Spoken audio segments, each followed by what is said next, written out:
please like and subscribe. Hello, Collective. Welcome to your reading. Collective, this is a general spirit check-in, not a one-to-one spirit check-in. So you might not resonate with the whole reading. You might not resonate with any of the reading. Whatever you do resonate with, please take what you need and leave the rest behind. Collective, I could be picking up on your energy or on someone's energy who is in your energy. So if it doesn't feel like I'm speaking about you, please switch the energies around.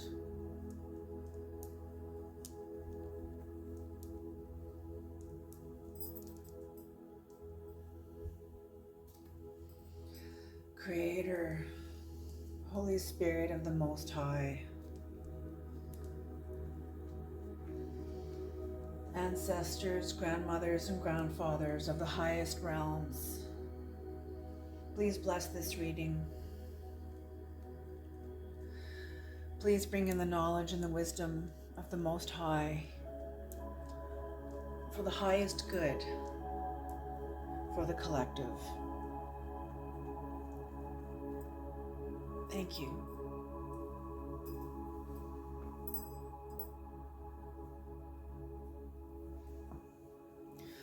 Only the guidance of the highest order is welcome here. Whoops, just about trip right over my computer cord. All right, there we go. Let's not do that again. Okay. All right, let's begin. These cards are already pre-shuffled.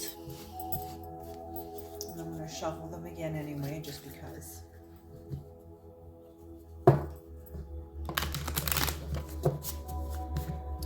I hope you are all safe and well, wherever you are in the world. Such a powerful thing that we have all that we all chose to be alive, to come to the earth, to live during this time. It is such a tremendously changing, rapidly changing time. There's the first card flying out. Benefactor, grace and generosity. Beautiful. Number 3. This could correspond to the 3rd house, which is communication and perception. Or if the number 3 is significant to you in some other way, let that stand.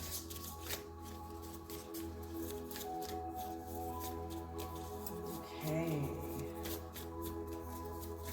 You know, tarot is not only dimensional to the reader, it's also dimensional to the listener, to the querent, as they say. So beautiful. So you are in the receiving, you've been receiving grace and generosity, or you've been giving it. One or the two, maybe both even, maybe both. Giving and receiving grace and generosity.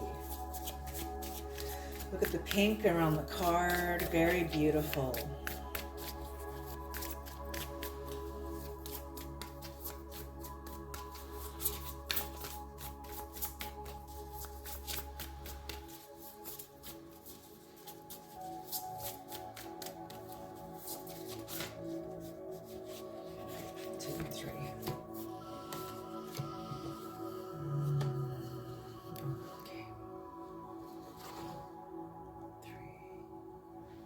Beautiful.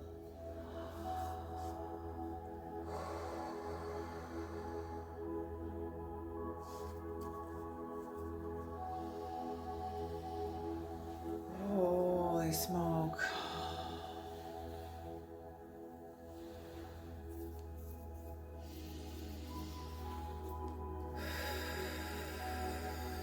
It's on the bottom of the deck. Skywriting the fates. Okay. Okay, and this is what is supporting the entire reading. So what is the numerology of this? Okay, so 3, 16, 1 plus 6 is 7. 1 plus 8 is 9. 7 plus 9 is 16. Plus 3 is 19. 1 plus 9 is 10. 1 plus 10 is 0. 1 plus 0 is 1. 49 is 13. 1 plus 3 is 4. Plus the 1 from here is 5. So change. Oh my goodness. Okay.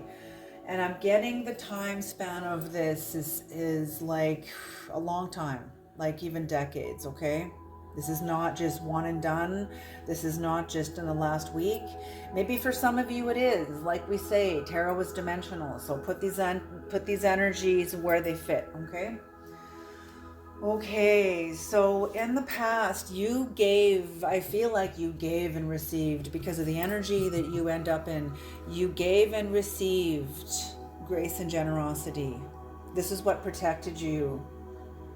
Even when you were in dangerous situations and you didn't even know you were in dangerous situations because maybe you were even a little bit naive, but I feel like you were full of grace. You just had such a grace about you that even if you were in some dangerous situation, you didn't attract violence to you. You didn't attract people to come lip you off and come and be mean to you. You always attracted grace and generosity because you gave grace and generosity.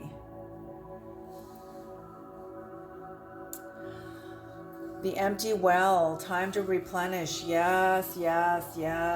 Oh my goodness, you gave. Oh, I just want to cry right now. You gave and gave and gave to the detriment of yourself, to the point where you're empty. You're well. You've given everything. There's nothing more to give. I am seeing the end of a cycle.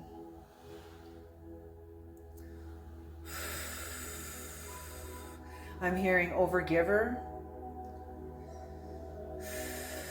I'm hearing caretaker. I'm also hearing healer.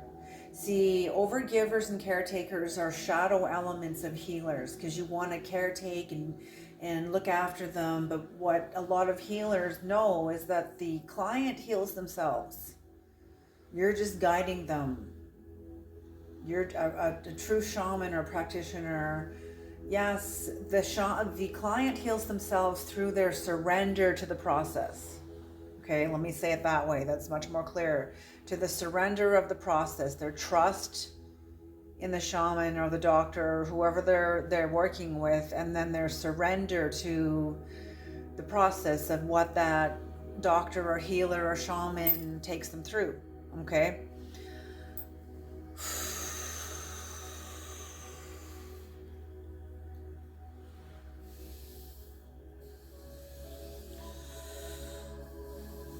Channeling there. I forget where we were going here. But anyway, you gave much to your detriment.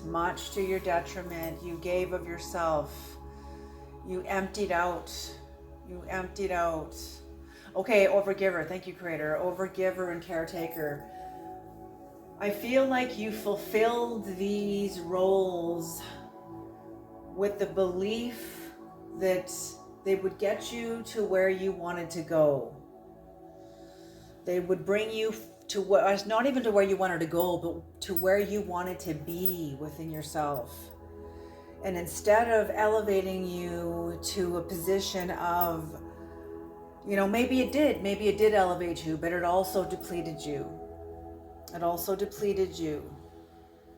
You may have done many great things as an overgiver, many great things, many charitable things. Worked with many people. I'm not discounting anything like that. Oh my goodness. No, absolutely not.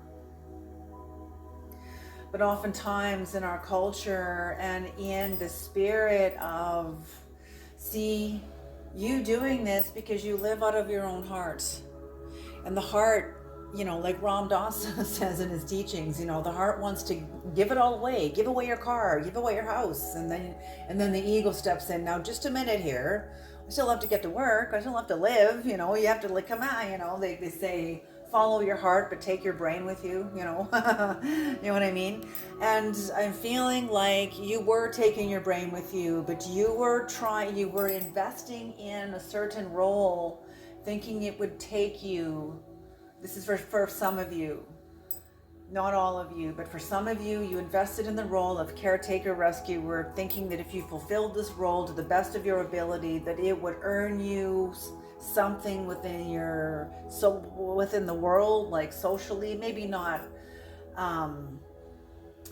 publicly, do you know what I mean? But in your world, it would earn you a position or clout or status or something. But instead it ended up, and maybe it did bring you status, maybe it did bring you respect, maybe it did bring you recognition that you absolutely deserve because of the grace and generosity that you are, absolutely. But it's also time to replenish. It is time to replenish. And I feel like it's also the end of a role.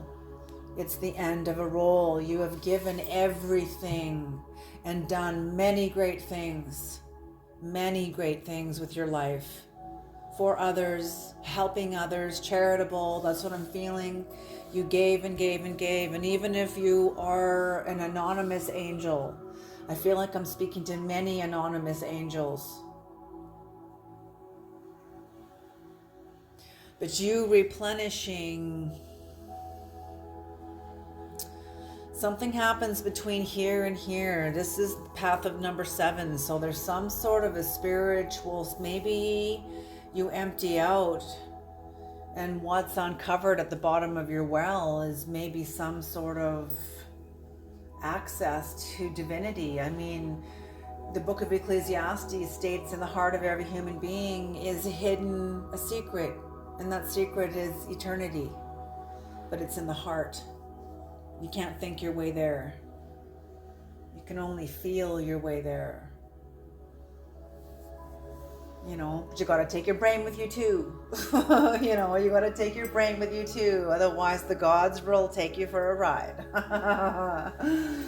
Okay, and you end up between here and here. Something happens. Something spiritual changes your life. Like you needed it.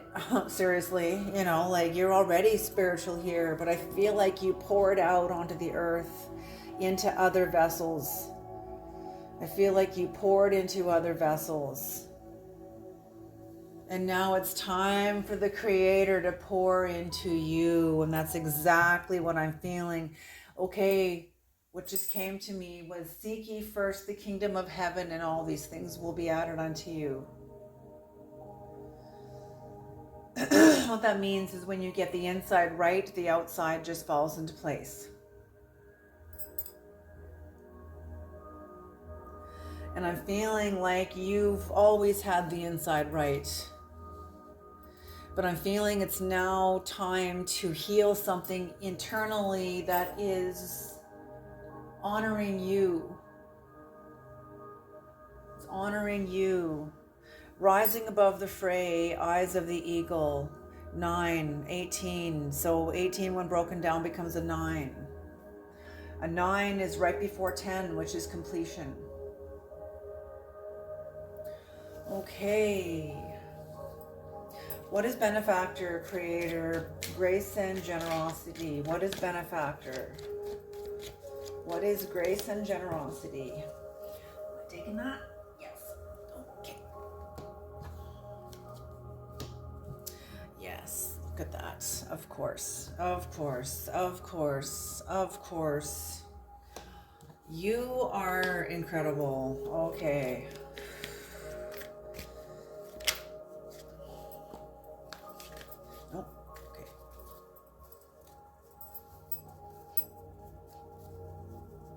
Yes, yes, yes. So that's what's on the bottom of the deck. The 6 of Wands in reverse. Feeling unseen, like you weren't feeling seen or victorious, because you, with the grace and benefactor, like you were like, and that's how it is. The light that burns, the flame that burns brightest must endure burning. And that's what this is whatever your life is, you've struggled, but in that struggle, I feel like you're very anointed. You're very anointed, like the Holy Spirit was always with you, but also was always with you, emptying out your psychic vessel through how much you gave to the people around you, to people who needed it, whoever. And that's it, is you worked and worked and worked. And I feel like you didn't see your own results. It was like, that's what I said. It's exactly what I said. You felt you fulfilled these roles, believing they would bring you, they may have brought you maybe a lot of clout and esteem in the world, but they didn't, you still felt empty inside. You still felt unfulfilled inside. And the more unfulfilled you felt, the more you gave. The more you gave. But this was not foolish. Your high priestess was at work here. That's what I mean. The Holy Spirit was with you, emptying out with you, alongside you, with you. You weren't alone in this. You didn't just empty out and hemorrhage all alone and like, oh, well, too bad, sucks to be you. Like, no. There was a great higher intelligence at work here. Grace and generosity are not, they're cities. Yes, they're a kind of city, a kind of power, a kind of grace. Grace is a power. Absolutely, yes. Grace is a power. So is generosity. It's born out of grace. It's born out of the place within you where you feel giving, like very much giving, but very much giving to others. And you didn't know how to, and that's what I mean. Overgivers can't receive their own karma because they feel like if they receive their own karma and somebody has to give back to them, then they have failed. It's very uncomfortable to receive compliments, gifts. I speak this from experience. I used to be one. Depleted myself, but loved to love others. You know, absolutely. Because you had such a high intelligence working with you behind the scenes of your life that you were aware of.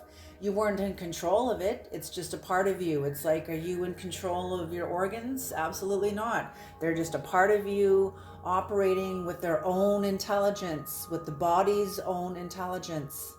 The body has its own intelligence, absolutely. Okay? And so, like that, like the body's own intelligence, you are working alongside your own soul's intelligence, your own intuition, your higher understanding, your strategic living. Even if you didn't quite understand it, it didn't matter. You didn't have to. Just believe and move forward. Keep going. And you did. And this, because you had so much to give. You had so much to give. But I feel like you depleted it. You gave to the point where, not all of it, you didn't like deplete everything where you're like bankrupt. Like, no. But I feel like it's time to replenish.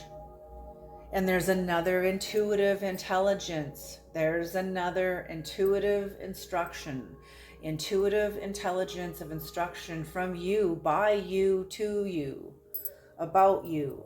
This is what I'm picking up on for somebody who is incredibly tuned in, very tuned in.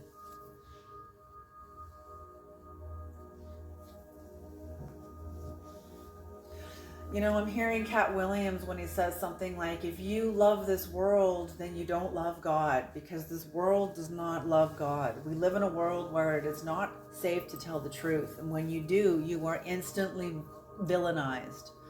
Those are Maya Angelou's words. And it's very true. And I feel like you loved the world and felt like the world would love you back. And it did love you back. It did. It loved you back in the best way it knew how, but it didn't fulfill you. You know, it didn't fulfill you. Okay, this is on the bottom of the deck on here. So yeah, it didn't fulfill you.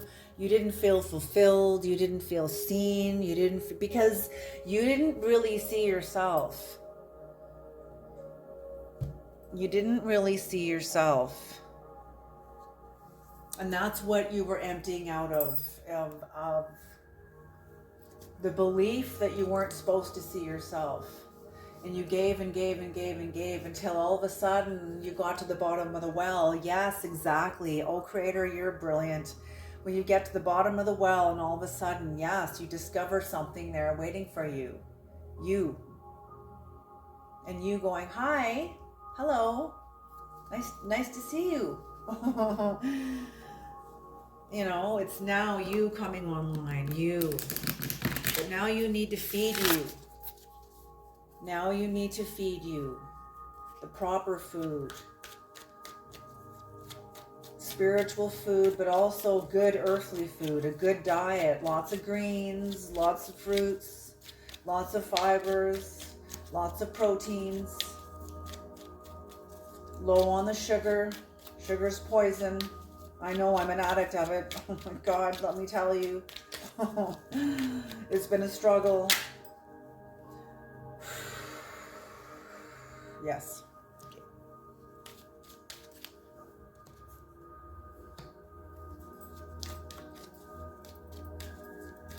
Yes, yes, yes, yes. Feeding you. Okay, so what is there to left now?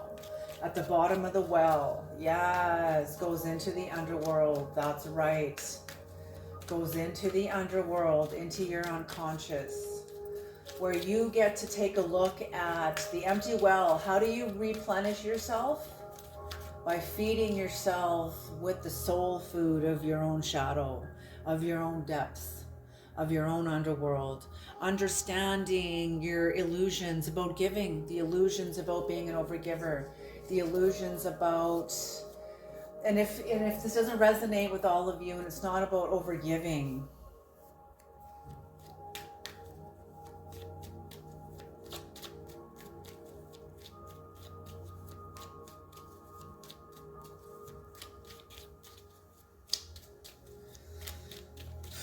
I feel like you kind of end up on the same path here, in the same road, at the same dead end. Because it's not even that you're an overgiver. I feel like you're just naturally give, but then realizing that's not always healthy. In needing to, yes, replenish your well again, but with healthier strategies of giving, healthier boundaries even, so that you don't get depleted. Okay, I see. There's two different tiers here of giving. Yeah, I'm seeing one tier is like a person's like a saint almost, and the other one is like still a saint, but more aware, more awake. Okay, the first one that gives and gives and gives and gives. Okay, let me hear that. A quote just came in by Ram Dass, and he said, a pickpocket, when a pickpocket meets a saint, he sees only his pockets. And that's what I mean. Trying to, hopefully people will validate you in your giving and how esteemed you are. But most people, of course, someone that is very much in need of what you had to give probably is so busy taking from you that they don't even see you. They just think that you endlessly have an endless supply of abundance, an endless supply of patience, an endless supply of pleasantness, an endless supply of kindness and generosity and grace. And people probably even not treating you all that well either. Yes, absolutely, they're saying that too. You were around a lot of people that didn't really treat you very well. Not all of them. It wasn't everybody wasn't like that, but some people were. Some people were cunning, malicious. They're saying even diabolical with you. They looked at you like you were easy prey because they underestimated you. Because they don't know themselves. If they knew themselves, they would get you, but they don't. They're the predator. If they look at you like easy prey, then they're the predator, period. You know, when Horse Sense for People states that in his book, that the world operates by predator-prey. Until you can rise above it, rise above the fray. Okay, the last two cards came out here. These are Ganesha and the Chameleon, and they're both upright. That is beautiful.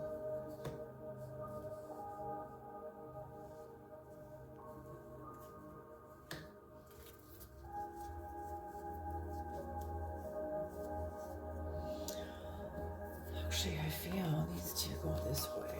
It makes much more sense vibrationally. Okay, so you making friends with okay, let's wait. They're saying back up, hold on. Okay, you introducing yourselves to your illusions of the roles that you lived. And then began the inner conflict, and then begins the inner conflict. And maybe even you looking at yourself may even cause conflict with others because they don't want to see themselves. They don't want to know themselves. They don't want to hear about themselves. They're already terrified of life. They're already barely surviving. The last thing they want to see is anything about themselves. You know, and that's what I mean. There could be conflict regarding that. People just running from the light, running from the truth, running from themselves. But you, I'm feeling being a chameleon, having the energy of the chameleon, because you know yourself, because of the work you have done and emptying out and knowing yourself and knowing your illusions and knowing what has motivated you and the forces that were driving you. You understand conflict around you. You can handle conflict around you because you are a master. You're entering into mastery. Right now, these are the current energies right now. You're entering into mastery because you're not lying to yourself. You can't afford to. You can't afford to lie to yourself. You have given so much of yourself. I suppose you could spend what vital energies you have left for you to self-deceive yourself. But then this isn't your reading. I'm sorry, because that's not where you end up. You end up elevating, and liars don't heal, even self-liars, self-deceivers. And that's the worst form of betrayal, is self-betrayal. So if you are doing your work to see your illusions and what got you here to a place of feeling an empty well where you have met you, and there's almost like a battle with you coming online, the new versus the old, the light versus the dark. It's kind of dramatic. I'll just say the new versus the old. Parts of yourself, you're asking yourself, like, what parts of me am I willing to give up? Oh man, I've done that. I want my life to change. Okay, what are you willing to give up? Because I couldn't take anything more on. My life was full. Like full. You know, okay, well, I'm not willing to give up my marriage. I'm not willing to give up my job. I'm not willing to give up, you know, there were many things. My child, my home, my job, you know, many things. But I was willing to give up smoking. I was willing to give up negativity. You know, there were other things that I could give up. So that's what I mean. You asking yourself what you're willing to what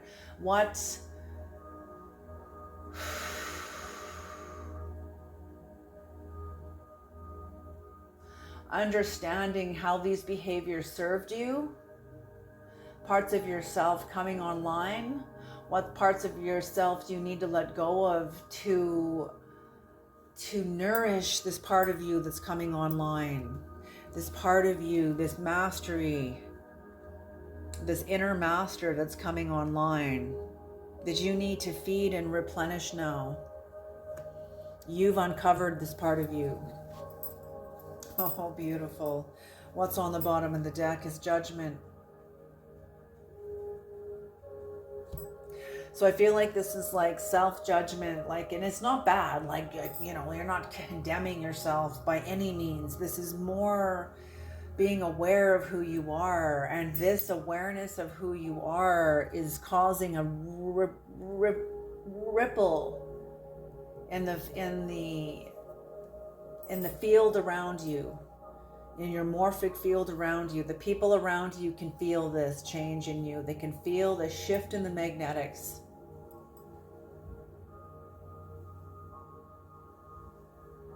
They can feel a shift in the magnetics.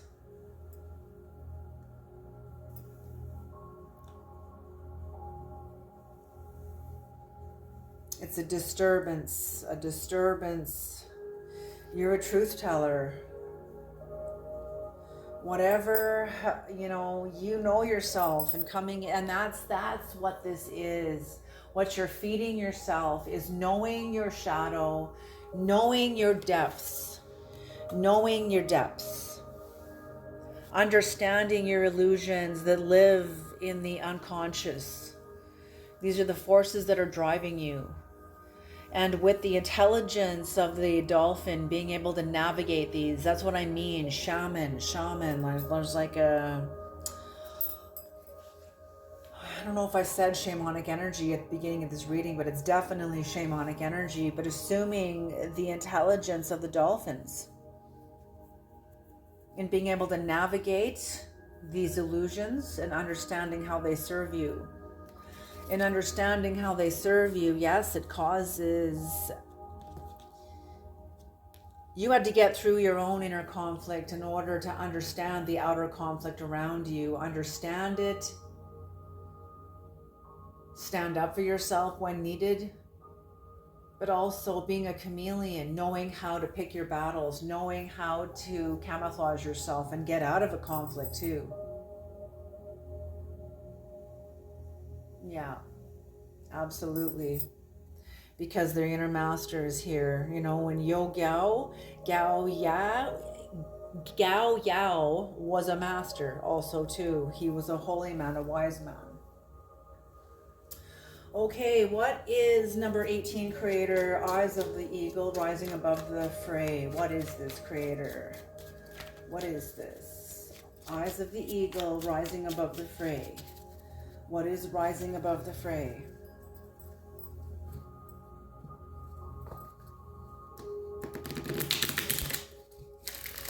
Powerful reading.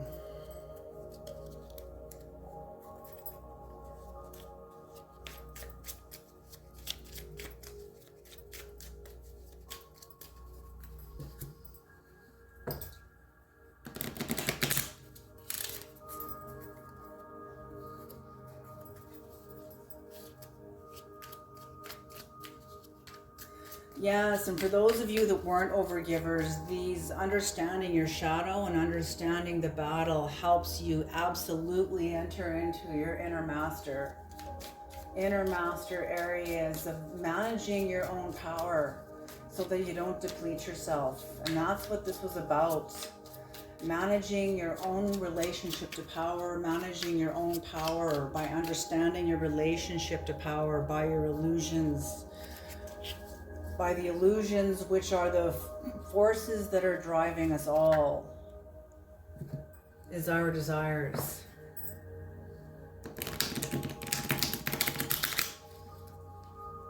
And the snare is the desire to have no desires, is a desire, and you are ensnared. You have to move through them. We don't heal and ascend deeper, upward, deeper into ourselves, in spite of our shortcomings, in spite of our faults and our flaws. We move through our flaws. We move through our shortcomings. Like I say, we are not delivered to the light to escape our shadow. We are delivered to the light by our shadow. Okay? And that's exactly what this is. That is exactly what this is. Beautiful energy. Okay.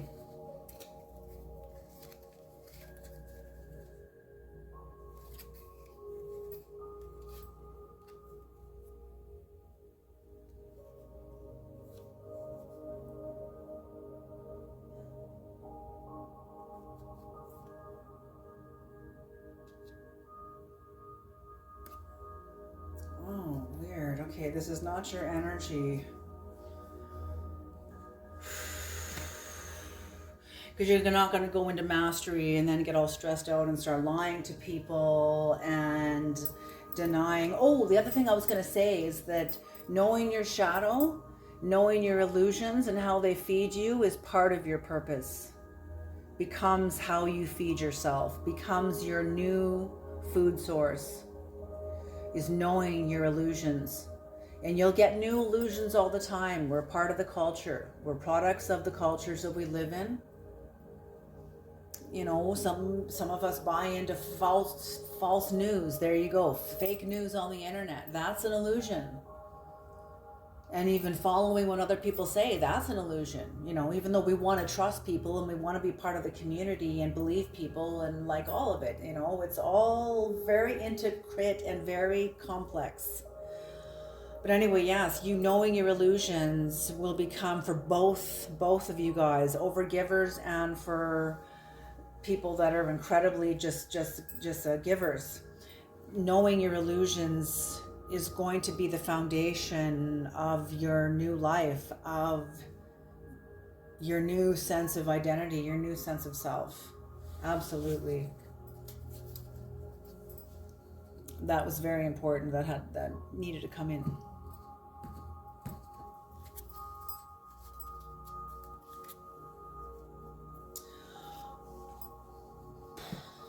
Okay, for some reason, I cut the cards and okay, so this is not your energy. You rising above the fray and coming to completion. There are people around you. These people don't know each other. But there are various people around you that you are leaving. Like, misery loves company. And I feel like people that... It's not that you are in misery with them, but the fact that you ascending just makes their misery and sense of lack that much heavier, very burdensome. Up at night, stressed out. Up at night, burdened. Yes, they are covered by a kind of inner grace too, absolutely. But still, they feel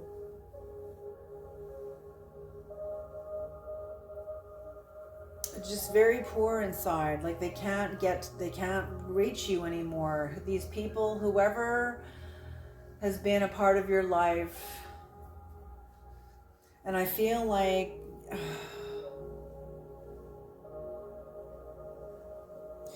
you replenishing, and that's what the judgment is. You people feeling this shift in your energy.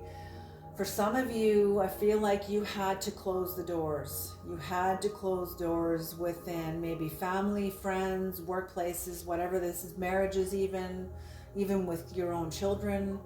You know, you've had to close doors in order to replenish your well. And in order to set an example of good boundaries of giving. Yes, absolutely. Yes. Knowing your illusions. These illusions were not only hurting you, they were hurting the people that were taking from you. It kept them enabled in their behavior. And for some of you, you had to close doors.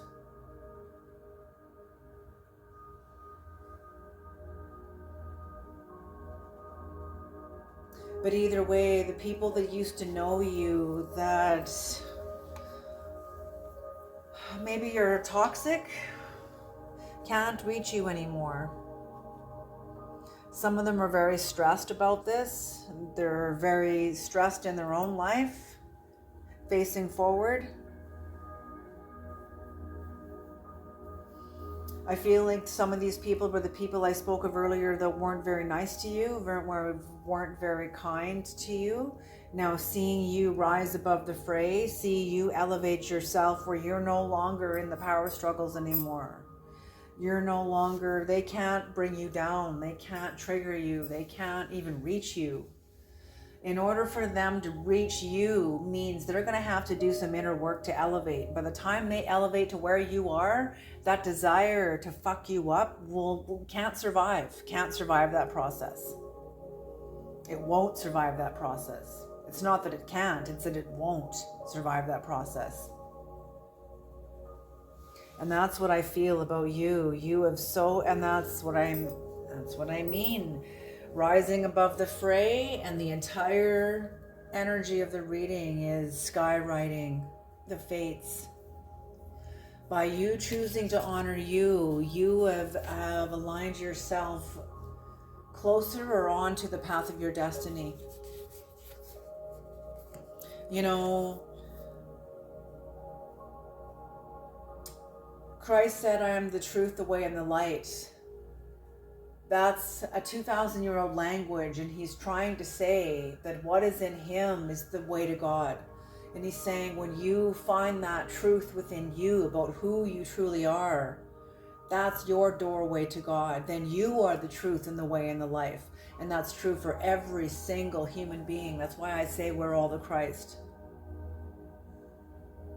You know, whether we are called to see that in this lifetime or not is another story. That's why in the Bible it says, positionally, and this is in Hebrews, positionally the whole world is saved. Experientially, that's another story. That's another reality. That's inescapably personal then. You can't take the whole world and expect the whole world to embrace that. People have to choose. And therefore, the whole world is already saved. It's already holy. It's already there. Experientially, that's another issue. Okay? So sky fading and skywriting, the fates, you changing your fate, you changing your life. When you speak your mind, you are a dust devil. Very much moving out of stagnation. I feel like you move energy around you out of stagnation. It's not you're not trying to create chaos, you just want clarity. And many people are safe and comfortable in the darkness of the confusion, in the fogginess, the foggy, misty, unclear, gray, cloudy mind, foggy mind, confused mind. It's safe there because then you don't have to know. Then you don't have to see. But as soon as you come around, you clear it up. You clear up the air. I feel like you were very much connected to the higher ones. To the higher ones. Your own consciousness, like in your own Akashic records. Okay, I could keep going and going. Okay, Isis, creator, what is your last and final words from Isis? Your last words, your final word of guidance here today. Whoops. Uh-oh.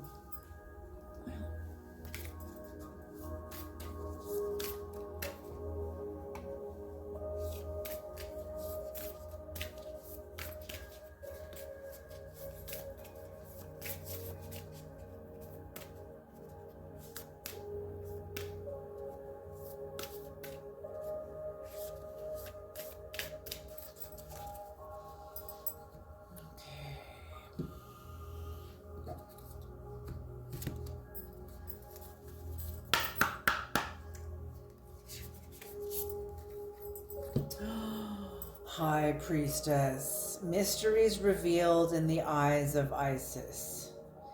Mysteries revealed in the eyes of Isis. Oh my goodness. This is beautiful.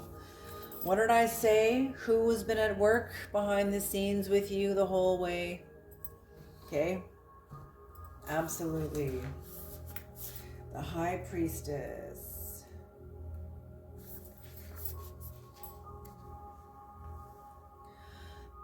Beloved Isis gazes upon you now, and behind her vast eyes, mysteries are unveiled. A new clarity around your direction is unfolding. Be willing to wait for the full reveal, but also recognize what is happening at this time. You will be gaining valuable insight into where you were being led and for what purpose. It is an exciting moment in your unfoldment. Have reverence and an open heart and mind, and wait patiently for the grand revelation that is on its way. Oh my goodness. This is beautiful, beautiful, beautiful. Okay, you guys, I'm going to leave this reading here. Thank you guys so much for tuning into this reading. I hope it's helpful and useful, and I'll see you guys in the next reading. Alrighty. Bye. If you resonated with this reading, perhaps you will like this reading.